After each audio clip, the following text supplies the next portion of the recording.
ముఖ్యంగా రేవంత్ పాలనలో ఏ ఒక్క వర్గం కూడా ఈరోజు హ్యాపీగా లేదు.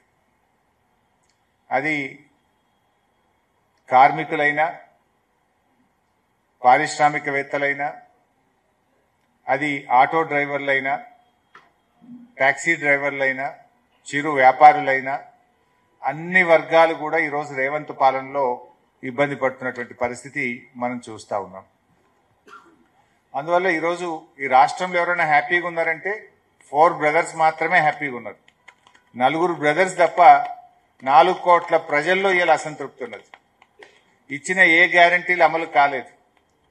ప్రజలకు ఇలా ఒక బ్లాక్మెయిల్ రాజకీయం రాష్ట్రంలో చూసినట్టయితే ఒక అరాచక ప్రభుత్వం రాజ్యం వెళ్తున్నటువంటి పరిస్థితి.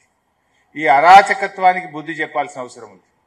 2 ఏళ్ల రేవంత్ పాలనలో జరిగిన అరాచకాలకు జూబ్లీహిల్స్ ప్రజలు తీర్పు ఇవ్వబోతా ఉన్నారు. ఎందుకంటే ఇక్కడ మనం ఈ కాంగ్రెస్ ను ఓడించకపోతే మరో 3 ఏళ్ల పాటు ఈ రాష్ట్ర ప్రజలు నరకయాతన అనుభవించాల్సి ఉంటుంది.